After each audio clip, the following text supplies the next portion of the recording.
자, 이번 시간은 모집단과 표본에 대해서 알아보도록 하겠습니다.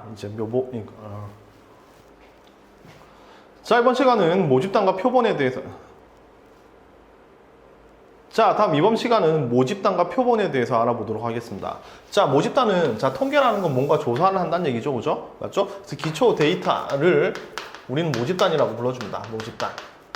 자, 모집단을 조사하기 조금 힘드니까 이 중에 일부만 뽑아서 계산하죠. 얘를 우리가 표본이라고 부르고 이걸 표본조사라고 불러주는 겁니다. 거기에 관련된 용어들을 한번 정리를 한번 해보죠. 자, 첫 번째 용어를 정리해보면 용어 정리. 그냥 한번 듣고 아 그렇구나 라고 이해하고 넘어가면 돼요. 자, 용어 정리는 첫 번째 모집단입니다. 모집단. 자, 어미 모자를 쓰는 거고요. 모집단은 조사 대상 전체를 얘기합니다. 조사 대상 전체.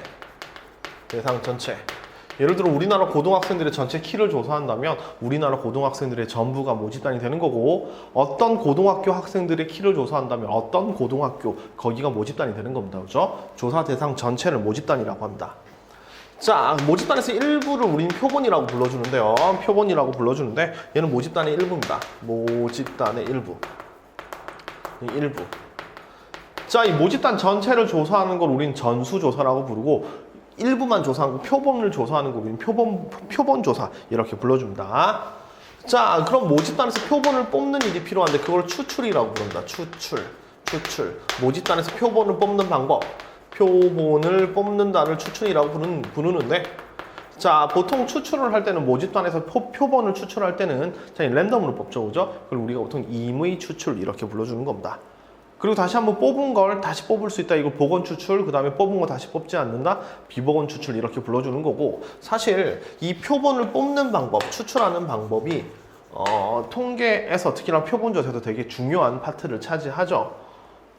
예를 들어서 이제 농구 선수만 대상으로 키를 조사한다 이렇게 되면 표본을 농구 선수로 뽑으면 키가 되게 커질 테니까요. 그죠? 그래서 표본을 어떻게 하느냐라는 게 통계 조사에서 되게 중요한 부분이긴 한데, 우리는 그냥 지금 고등학교 수학에서는 그냥 랜덤으로 알아서 잘 뽑았다 이 정도만 생각하면 됩니다. 그 다음에 몇 명을 뽑았느냐, 이걸 우리가 표본의 크기라고 불러요. 표본의 크기. 100명의 표본을 조사했다, 그럼 표본의 크기가 100 이렇게 쓰면 되는 거죠. 그죠? 몇 명을 뽑았다, 표본의 개수. 표본의 개수를 우리는 표본의 크기라고 불러주는 겁니다. 뭐 요 정도로 용어를 정리하면 되고, 그럼 두 번째, 그럼 모집단의 성질을 알아야 되겠죠. 그죠? 그럼 모집단의 특성을 나타낼 때, 저번에 얘기했지만 어떤 데이터를 압축적으로 표현할 땐 딱 두 가지를 얘기한다고 했습니다. 그죠?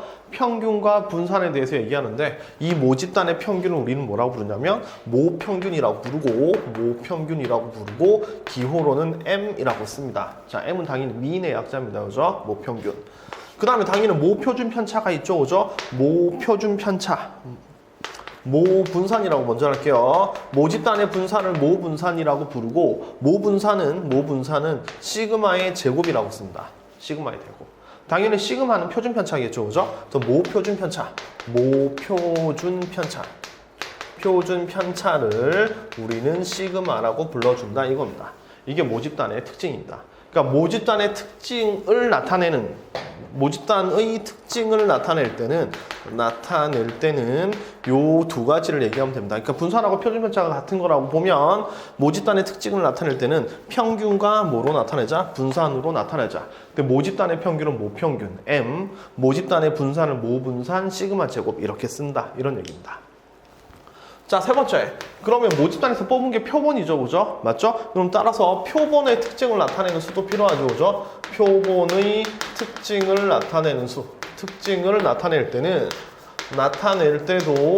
마찬가지로 평균과 분산으로 나타내면 돼요. 그럼 표본의 평균을 표본평균이라고 부르고, 그러니까 N개를 뽑았습니다. 표본의 크기가 N개를 뽑았습니다. 그러니까 여기 모집단이 있고 여기에 N개짜리 표본을 뽑았어요. 그럼 이 N개들이 있겠죠. 그죠? N개들이 있겠죠. 이 N개의 평균을 뭐라고 부르냐면 표본 평균이라고 불러줍니다.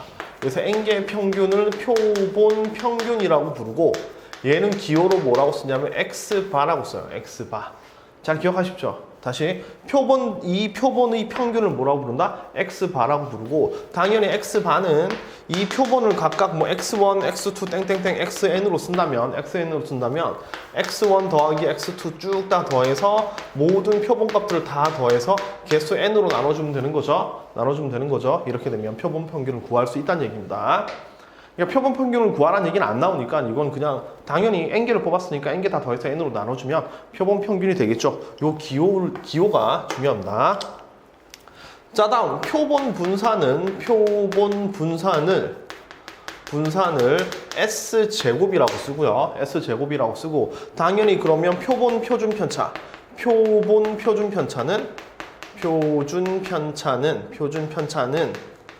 스몰 s라고 씁니다. 이렇게.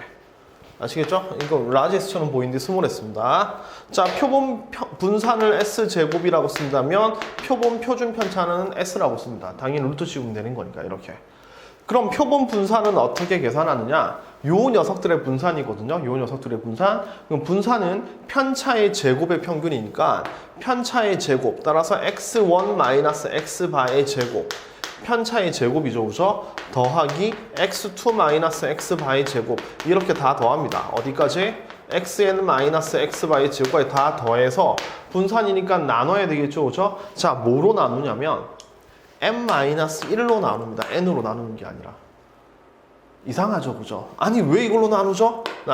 자, 이게 이제 왜 나누냐면 되게 비루하게 설명을 할게요. 왜 나누냐면 우리는 표본 분산을 이용해서 모분산을 모르거든요. 모르니까 표본산으로 대체할 텐데 n-1로 나누면 모분산과 비슷해진다는 얘기입니다. 모분산과 비슷해진다. 그래서 n-로 나눕니다. 중요한 거 아니에요. 빨간색으로 썼으니까 되게 중요해 보이는데 별로 중요한 거 아닙니다. 그냥 특이하게 n으로 나누는 게 아니라 n-1로 나눈다. 왜? 이렇게 나눠야 모분산하고 비슷해지니까. 그럼 왜 모분산하고 비슷하게 잡아야 되느냐? 이건 뒤에 설명하도록 하겠습니다. 그리고 실제로 표본 주고 표본 분산 구하라는 얘기는 안 나오니까 이걸 쓸 일은 없어요. 그런데 뭐로 나눈다 지금? n으로 나누는 게 아니라 표본 분산을 계산할 때는 n-로 나눈다. 좀 이상하네? 이 정도만 생각하면 됩니다. 아시겠죠? 자, 용어들을 한번 분석했습니다. 아시겠죠? 자, 용어. 우리 모집단에서 무언가를 뽑았다. 얘를 표본이라고 부르고, 표본 크기, 표본 몇 개 뽑았다를 표본의 크기라고 부르는 거고, 그 다음에 모집단의 특징을 나타낼 때는 모평균, 모표준 편차, 모분산을 사용하는 거고, 이 표본의 특징을 나타내기 위해서도 표본 평균, 표본 분산, 표본 표준 편차를 사용한다. 그리고 표본 분산을 구할 때 이상하게 n으로 나누지 않고 n개를 뽑았는데 n-1로 나누네? 이상하네? 이 정도만 생각하시면 됩니다. 아시겠죠?